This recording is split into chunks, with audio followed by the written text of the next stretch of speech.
Hi, it's Red-Headed Riding Hood here, Red for short. I'm about to go live, but I wanted to do William Barclay's daily celebration separately. And so I'm going to read it to you, and then I'm gonna try and post this, and then I'm gonna go live. Just a minute. Wavelengths. It's June the 3rd. Is that what it is? It's June the 3rd already? Wow. Yeah, Saturday was the 1st and Sunday was the 2nd. Today is June the 3rd. Wavelengths. Wavelengths. If we want to hear the right things, we have got to be attuned to the right wavelengths.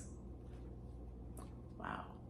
If we wish to hear ourselves correctly, our wavelength must be honesty. There are in this world comparatively few people who are honest with themselves. For instance, there are very few people who are honest with their own faults and feelings. They can see the faults of others, but to their own they are quite blind.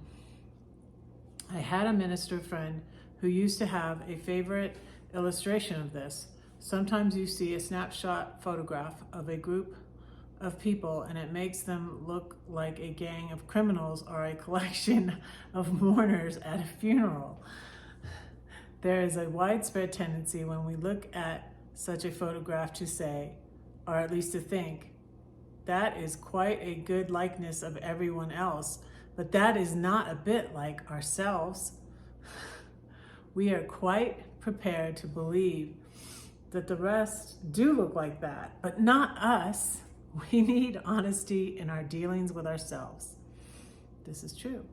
If we wish to hear others correctly, our wavelength must be sympathy. It is a curious feature of conversation. I find myself at it continuously, that we can hardly wait for the other person to finish telling of his experience or his misfortune or his sorrow because we want to break in and tell of our experience, which is so much more interesting, and our misfortune or sorrow, which is so much worse. In this world, there are perhaps 50 good talkers for every one good listener. I try to be a good listener. Sometimes I am not good at it. The most useful person in the world is a listener to whom you can pour out your heart.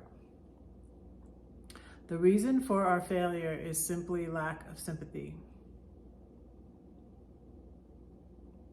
We are really so concerned with ourselves and our own feelings and our own affairs that we have neither the time nor the desire to listen to anyone else.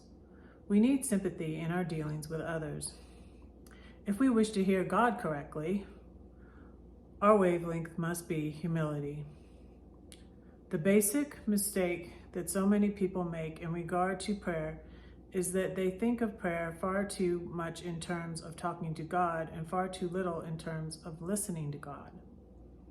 Prayer ought to be an activity in which we do not so much tell God as God tells us.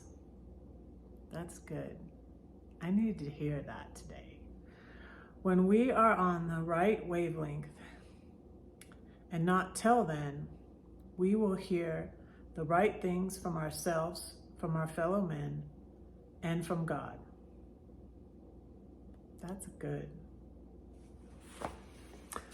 Don't say that no one cares for you, because I do and God does too. Don't forget to pray for Red, because Red is praying for you.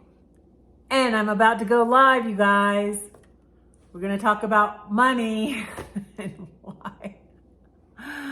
why Red has this thing with money. I'll explain. See you soon. Bye.